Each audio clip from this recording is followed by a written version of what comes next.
In the medical spotlight today, what's sure to be a controversial new book about your flu shot.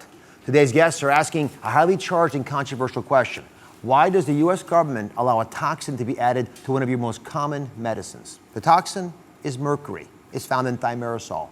The medicine, your flu shot. Two world-class leaders have come together to write a book that will change the way you think about your annual flu shot. Robert F. Kennedy Jr. and Dr. Mark Hyman are joining us. So vaccines, we all know, they come under a lot of fire in the medical community. And, I want to just clear the air on this. Robert, are you anti-vaccine? No, both Mark and I are fiercely pro-vaccine. I have 6 kids. I get them all vaccinated. We believe that hundreds of millions of lives have been saved by vaccines, and we ought to have full vaccine coverage, and everybody ought to get their vaccines. Absolutely. I vaccinate my kids, I get vaccinated, and I recommend vaccination to my patients. It's one of the greatest advances in medical history, and we're pro-vaccine. So let's talk about the focus of the book. It's called Thimerosal for a reason. Thimerosal has been used as a preservative, everybody, and it's been at the center of controversy for years. It's the hot-button medical controversy that just won't go away. Thimerosal has been used in vaccines since the 1930s. A powerful preservative, it was originally added to make vaccines safer, preventing the growth of dangerous fungus and bacteria. But in the 1990s, Thimerosal came under fire, implicated as a possible cause in the skyrocketing rates of autism and other neurological disorders. The reason? Thimerosal contains a form of mercury, a potent neurotoxin. The link between Thimerosal and autism was ultimately discredited. But better safe than sorry, in 1999, the government and medical community agreed that Thimerosal should be reduced or cut from our vaccine supplies. Since 2001, Thimerosal has been eliminated from all vaccines in this country, with the glaring exception of some flu shots. The EPA considers medical products containing Thimerosal to be hazardous waste. So what is it still doing in your flu shot?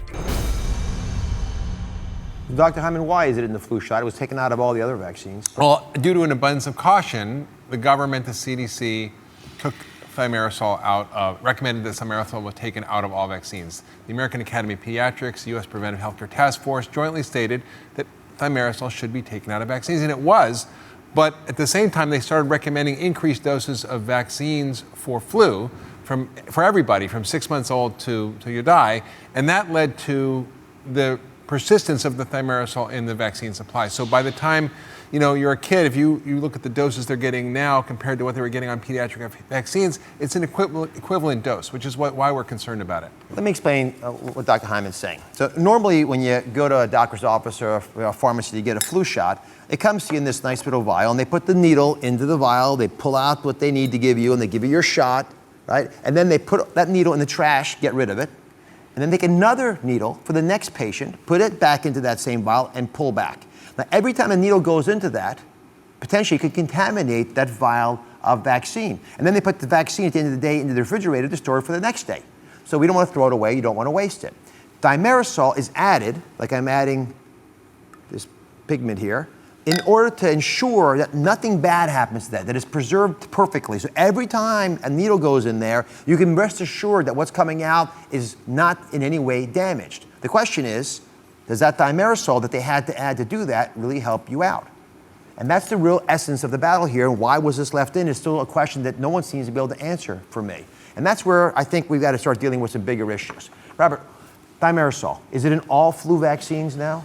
No, it isn't. As you pointed out, it is in the multi-dose vials, but a lot of the flu vaccine is in the single-dose vial. And for example, when I go to get my annual flu shots or flu shots for my kids to my pediatrician or my doctor, I ask for the Thimerosal-free version, and they get it. It used to be very hard to get, but today it's easier to get, and that's what people should do. And this, if I can push back a little bit, Yeah. Dr. Hyman, Thimerosal, is it really that much of a problem? What does it do to the body? Well, it's a potent neurotoxin. It's been linked to all sorts of neurodevelopmental issues. 50% of Thimerosal is mercury. And any form of mercury is toxic. There's no reason we should be putting in our medical products. There's other safer alternatives. We've taken it out of other vaccines. We can take it out of flu vaccines. And our goal is to take it out of vaccines globally. There's a reason I wanted to do this show. I was passionate about this topic. We did a survey on DrOz.com. 65% of you have little trust in vaccines. 2 out of 3 of you don't trust vaccines. And this bothers me a lot. Today's really about restoring your trust in vaccines, especially flu shots. We can't do that when we have these kinds of debates hanging out there. Dr. Hyman, 65% of our audience doesn't trust vaccines. That's right. As doctors, how do we restore that trust? Well, that's part of why we wrote this book and are talking about this issue. We want people to get vaccinated. We want to restore public trust. And we think by the government saying, look, we are better safe than sorry. All the evidence isn't in, but there's enough evidence. There's a smoking gun here. Let's take the precautionary principle. Let's do the right thing and get mercury out of all vaccines. Get it out of all medical products. So you say that, but when we asked the CDC about their role in taking thimerosal out of the multi-dose flu vaccines, the thing I just showed you, here's what they said in part. The conclusion of the scientific community is clear that thimerosal containing vaccines are safe and effective and do not represent a public health risk. Robert, what would you say to the CDC? Well, the statement that you saw there is not a scientific-based statement. Well, we spent 3 years, we had a crack scientific team of the best scientists, research scientists, doctors, and editors in the country who combed all the scientific literature. We found 500 peer-reviewed studies. Virtually every one of them said that thimerosal is a potent neurotoxin that should not be in vaccines. We couldn't find a single valid, plausible scientific study that said that thimerosal was safe. So what we've said to CDC is, show us the study. And they have not been able to show us the study. And the confusing part is, on one hand, the FDA says this is not safe to put on your skin, and we banned it in 1998 from all topical products. And the EPA says, gee, if you spill it in your office and you have a mercury-containing flu vaccine vial and you spill it on the floor, you have to call a hazmat team to clean it up. And it's, but it's okay to inject into pregnant women and children. Right. This is a contradiction that's just very strange. The government agencies are not talking to each other. And the truth is, we should not be putting anything in pregnant women and children that has any potential to be toxic. Let me start there and offer some final thoughts. The FDA is on record saying they want thimerosal out of all vaccines, including the multi-dose flu shots. So what are we going to do? Here's the game plan while the government figures this out. First off, pregnant women and babies and people over 65, you're at risk. You should ask for thimerosal-free vaccines like the kind you find in a single dose.